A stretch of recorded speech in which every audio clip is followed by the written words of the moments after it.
somebody else moved in there after that. No, they stole his drum. Yeah. He had a snare drum that he had a mirror on top, and a movie camera on a tripod, and they only took that. And it was about the raising of the rent, and and I thought that was kind of bad. And we got a different space also, which was wonderful in that it was more manageable. Plus, the other place was really cold, and it was really hot. Before we move on to space number 2, so who took care of space number 1? Well, what we did is we decided that we're going to have it open 3 days a week, Friday, Saturday, and Sunday. So basically what we chose up days, I took Friday, George took Saturday, and Norman took Sunday. And No, I took Sunday, I think, wasn't I? Yeah. No, I was Sunday. Who's on first? Where was Larry Graber in all of this? Well, now Larry, I noticed in something that said that he was the on-site proprietor or something of the space.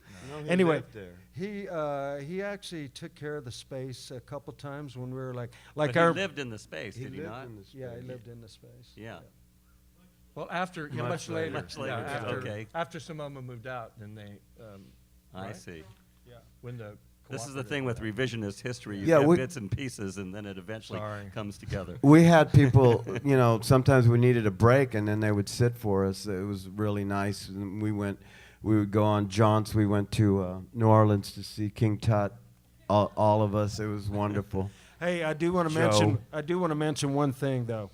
Like the three of us are sitting up here, accepting the credit for this, but I definitely want to give credit to my ex-wife, Cheryl Evans. Oh, yeah. And I want to give Absolutely. credit to Norman's ex-wife, Joanne Watson, and whoever was the girl of George's at the time. were so They many. all, chipped in Yeah. and always helped out. Well, I also Paid want the to- bills. They paid the bills. They paid bills, et They cetera, paid et the cetera. taxes. Yeah. I also want to thank Richard Rodney, who was actually one of the founders of SAMOMA, and where does Alice he- where does Rodney, he his live wife, now? who is in the audience as well. So we wish Richard could be here. It was short-lived. He didn't stay with SAMOMA for very long because he wanted to open a. His idea of running the space was a little different from ours, and he really kind of wanted a commercial space. So he moved and he left and opened a gallery called the Second Level Gallery down on the river. It didn't last for very long, But he went around and handpicked all these different artists, and it was a really great space, and it was a really great show. And one of that wood art sculptor, he had his stuff in SAMOMA during a group show. Yeah. So he actively found artists to modern artists, because he wanted the modern type of an artist, contemporary. yeah, I think we were just too freeform for his taste. Yeah, we weren't going to make any money doing what Yeah. we were doing. We were losing money fast. So let's talk a little bit about the multiples, because that came sort of towards the end of your run there. But how did that idea come about? Well, I want to bring up, like I told you, David, that Daniel Sporey had done this matte editions thing in the 50s, and he did multiples of individual artworks. So that kind of got me thinking anyway. And then George and I at the time were also like in the printmaking class, and Norman and I had done prints. So, you make a multiple series of those, And so the idea of multiples was in the air. That gallery in New York City, I forget what it's called. They had done some shows about 1974 where they made multiples of artists like Merritt Oppenheim and Lucas Samaras and Giulio Paolini. And so the idea was in the air. So we decided that, to collect a group of artists together. And a friend of mine, or actually a friend of Cheryl's that she went to school with by the name of Joe Kaplan, he ran this thing called the San Antonio Bag and Burlap. And he made boxes. And so he said, man, I'll make you guys the boxes, just tell me how big you want them. And so we went, well, we want them big enough to hold 8.5 by 11. That'll be the size that we ask everybody to make their piece. So he donated 100 boxes. Dan Withers drew the cover. Norman did a photo silkscreen of the cover. Yeah. And then we started telling artists that we knew, give us 100 works of art, because we've got You these mean 100 100 boxes, 100 and we'll take multiples of the same image. of the same image, and we'll put one in each one of these boxes. And we were originally going to use them kind of as a fundraiser. We gave every artist What that did you sell the box for? we originally sold them for $25. $25. American money. Yeah. And we had a few buyers. I know that the McNay has a copy in their library. They bought a copy. Is it in their library or in the it's collection? In their library. They have it in. I saw it down in the Years library. ago. Yeah. Yeah.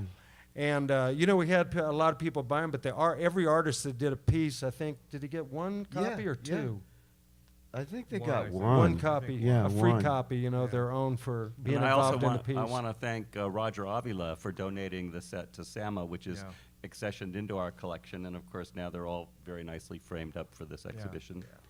Yay, yeah.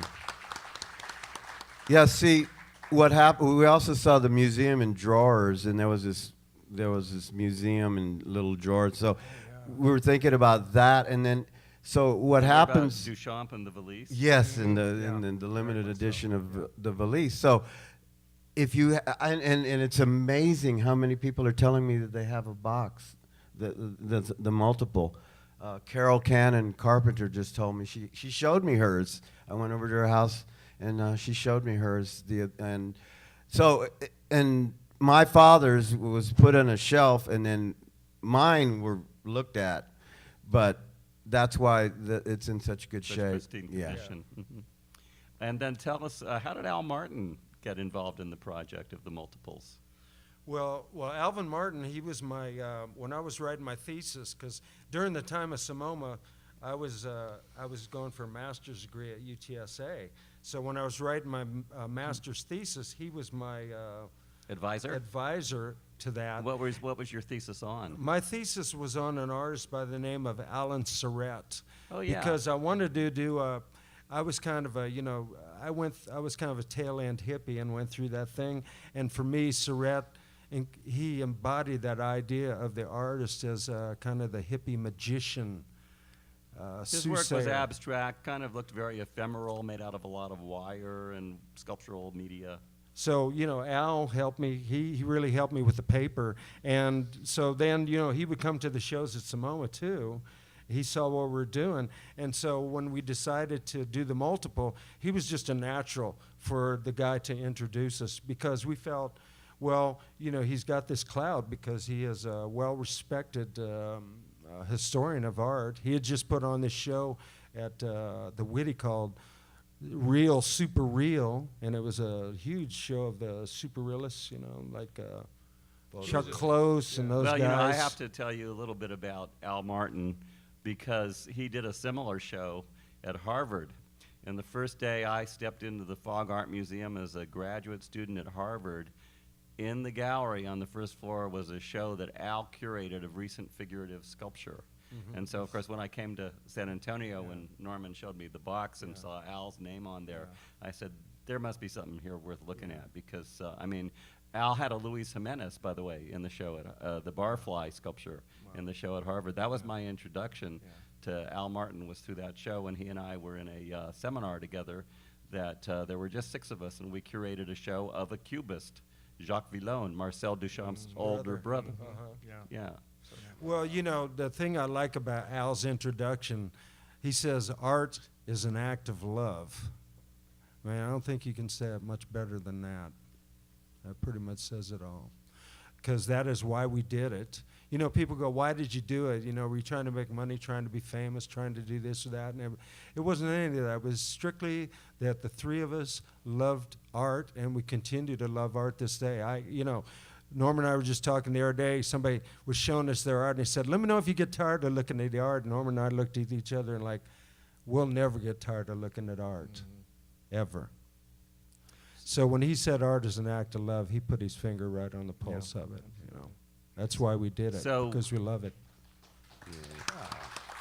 So, getting back to a few practical matters, how did you, did artists come to you wanting shows? Did you put out a call for entries? What was your sort of modus operandi? Norman! Oh, why? No, we were talking about this the other night, and we kind of came to the realization that George brought people into it. Don brought his people into it. I brought people into it. In that they were our professors, or they were, like for instance, Larry Graeber. I knew at Trinity, and then he told me that he had a studio, and this was before Samoma, and we went, and I took Don over there, and I have that on a film also, and it's a really nice little film, and he had a studio over there where the bridge goes over Commerce Street and those buildings down there, and we went over there on a cold winter day, and I have him signing it, and he dates it. We looked at his sculptures at that time. He was doing these large limestone sculptures, and so we continued to be friends, and we're still friends today. And that's what's the marvelous part about the whole thing is that we've continued to be friends. So then Larry showed twice at Samoma, and I mean you can see it in the film. His large abstract paintings, and then he also did a show. He had these. We were on TV on Maria Elena Torralba's show, and all three of us, and we're describing Larry Graeber's work and Carlos Rene Perez photographs, and it's a black and white TV, and I had to shoot it with my 8mm camera, and we're just, there's no sound, of course, but you see Larry's, he did a series of these plexiglass sculptures that are gorgeous, and I asked him about it the other day, and he said, well, they're around somewhere, but he did a series of them, and then he's painting today, and as many of you know that. So Don, his professors, and my professors, and then George's friends and professors, and it was a group effort. Everything was a group effort. It never was. Did you have guest curators? Well, we actually kind of pretty much did. Like the 10 photographers. When we did the 10 photographer shows. That show. Well, yeah. I don't really know. I think more that might be Norman to talk about, but Ron Binks, who was a professor out at UTSA when I was going there, and still is. He kind of curated that show. We kind of let him. He said, "I got an idea for a show of photographers," and we said, "Come on in." So he pretty much curated all of them and just brought us this package. And so he brought in Kathy Vargas. No, he didn't. Kathy Vargas was in the show that we curated. Okay. It was a group of photographers that were. What about Judy Bankhead? How did she? She was in the. She was in the Ladrones de la Luz. No, she was in the second one. The first one was the Ladrones de la Luz. Thieves of Light. And this is interesting, is that we got together, the photographers, Bob Baxham, Kathy Vargas, myself, and the others, David Cardenas, and we talked about a thematic show. And it was going to be months, a couple of months in advance. So we decided on Zarzamora Street because it ran from Fredericksburg Road into the Deep West Side, and that connection to the vein, and that was the only stipulation that you must take photos of something that is on Zarzamora, and that was it. It was a wonderful show. It really was, and Kathy was in that one. And then the 10 photographers was Binks, and they put that together. And some of those, and Suma. Timmy Suma. Yeah. Tim Suma. He ran the old Southwest Craft Center, before it came Southwest School of Art. He ran that for 20 years at least, after Samoma. I don't know. I'm sure a few of you remember him. We had some group shows like the Christmas show, and we even had the lady from Incarnate Word, what's her name? Since passed, what's her name? Dr. Amy Freeman Lee. Amy Freeman Lee. She had a piece in Samoma. Yeah. She showed at Samoma. Yeah. So it's interesting too. Some artists showed at Samoma, left San Antonio, and now have come back to San Antonio. For example, you had a 2-person show with Rolando Bresenio and David Elizondo. And what did they show? What was that all about? What was their show? Well, Rolando, he was a fellow student of mine at UTSA. out there at the 1604 campus. That was the only campus at the time. He was a friend of mine, and I said, look, I'd like to have you do a show. And he said, well, I really don't have enough to do a whole show. You know, can I show with somebody else? So I think David Elizondo had come over to the gallery. He used to come see our shows, and he told me that he did kind of found object, kind of Duchampian, kind of conceptual type art. And I said, well, and we showed him what we had, and Rolando did this piece. He used tar paper and did this piece that kind of reflected the space of SAMOMA using the tar paper. Totally unlike what he does Totally now. unlike what he does now, totally. It was the light coming in from the window, the way it cast Yeah, on the the floor. And then shadow. he would cut the paper out and lay it on there. The tar paper. At certain times of the day, then it would be lit up. And then, yeah, it was beautiful. It was lovely. And then David, he had 3 rooms filled with these really beautiful little, he ended up giving me a piece, and I had it for years, and I probably still have it, but it was like a umbrella handle without the umbrella part, and he dipped it in some gesso, and then he dipped it in some brown paint, and then on the end he put this little string coming off of it with this little leaf hanging on it, which he shellacked with some kind of plastic to keep it from, withering. And I had that piece for years hanging in my house. Felicia, my wife now, she remembers it. Yeah, I remember that piece. But he had, his room was, and he had another piece that was just a string, and it was holding a tricycle wheel on it, And of course, everybody was thinking, Duchamp, the bicycle wheel, He was making a direct reference to that. But it was That's a one of his. tricycle wheel, so it was nice. It was, Yeah, it was it okay. took it back, took Duchamp back to childhood, Yeah. you know. Yeah. And now in the film footage, we get some really good shots of Jerry Frost's exhibition. Who wants to tell us about that one? More Norman, okay. Yeah. What happened is that there was a large room, and then there were the smaller rooms, and then she picked this one small room over on this side, on the left side as you came in. And, we didn't know about it till she started to do it and put it together. She went out on the roof and had a 16-millimeter projector, and it's in the film. It's quite prominent in the first part because I took film of it. It looks like you're looking out the window, right? And it's a mundane scene of Cambridge Oval, and a car drives by once or something. But that's film, and it was and she had to cover it with tarps, and then she put on the other side. She put a slide projector out on a ramp, and then she did this, and the window was the leaves from the in between of the Whitty Museum. She took a picture of the Whitty Museum. When you would walk in this hall, there was this window, and it was covered with vines. Well, and it was mundane, and but she had 2 chairs in there, and then she had her thesis and some papers on there, and that was the show. That was her room. And then she went on to do another one at the McCullough, and she had the whole space, and then she turned it into a party, something like a party. And when SAMA opened, she also did an installation here. So she came to the preview, and I got to talk to her. So you mentioned the McCullough space. We haven't really talked too much about that space yet. How did that differ from the Woodlawn space? A little smaller. A little Manageable. smaller and more Were you manageable. disappointed, or you were happy that it was No, smaller? no, I think it was okay. It was great. It worked fine. Did it need had as much fixing up, or was it in better a shape? little bit.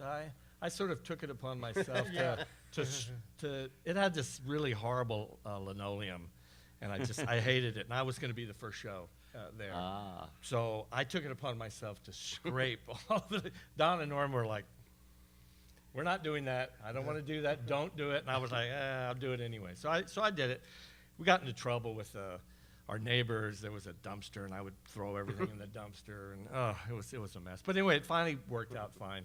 That was really about all we really had to do. We had to hang lights. Oh, I love that space. Yeah, well, It the was thing beautiful. about it, the very first SAMOMA had a lot of windows. Yeah. Some of them we had to even put up wooden things to cover the windows because. You needed the wall space. Yeah. Yeah, but Yeah. the second one had a lot of wall space. Yeah, it was all wall space. A lot of wall space. And we built that wall. Yeah, we had built friends one build a wall wall to cover the restroom at an area. angle.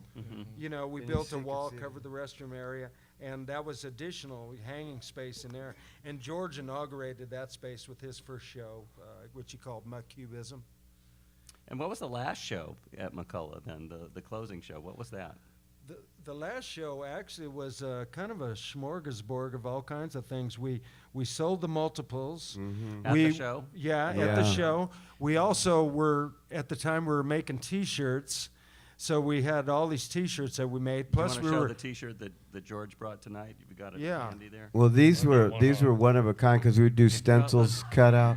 Don's got one here he can show. So, And also, we were doing stuff like we were So, taking. wait, you want to tell everybody what your imagery is on the T-shirts? This one is This is from his show that he had from at my the show. second. It was a ladder, and it just had the words diamond In in neon. neon Mhm. across it. And what's the image on the T-shirt? Show the one you've got there. Well, George. this one is a portrait of the Mutt Cubist, and this is Norman here on the left. Painting by Don. This is myself in the middle. I'm reading our Mutagenic Muster, which was a magazine that the Mutt Cubists put out about 3 years before SAMOMA. And then there's George here on your right. And then up in the corner, see, I have two lamps, and I was going to have Richard Rodney as on one, but there was another girl that was going to be one of the founders of SAMOMA too. Her name was Kathy Block. But she dropped out at the last minute. She decided she didn't want to do it. She was my girlfriend. We Right in the broke middle up. of this painting, you know. I Yeah, had- she was devastated. Oops. Smartest thing she ever did. So, in a minute, we're going to open it up to the audience. But before we open it up to the audience, I just have a couple closing questions for you. First of all, after all these years, how do you feel about SAMOMA, each of you? Let's start with George. I'm very proud of what we did. To me, it also just kind of gave me a very solid base to leave San Antonio and to further my why art did you career. leave, by the way? I got a scholarship to go to graduate school at the University of Chicago, and so I pursued my studies there, and then I graduated. The idea was to just go to grad school and then come back to San Antonio. But life just has a way of sending you off down the labyrinth. So And- where did you But go? tell her where you Where are did you go? now. That's what Yeah. I'm asking. Where'd you go? Well, in Chicago lived there a couple of years, and then I met my wife at the University of Chicago, Michelle, and we're still married. We've been married for 30 years.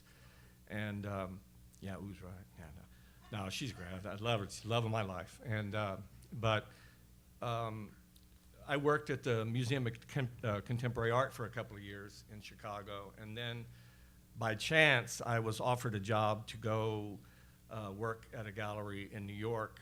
It's the Tony Shafrazi Gallery, and it's a great gallery. It's a beautiful gallery, and I've been there almost 30 years.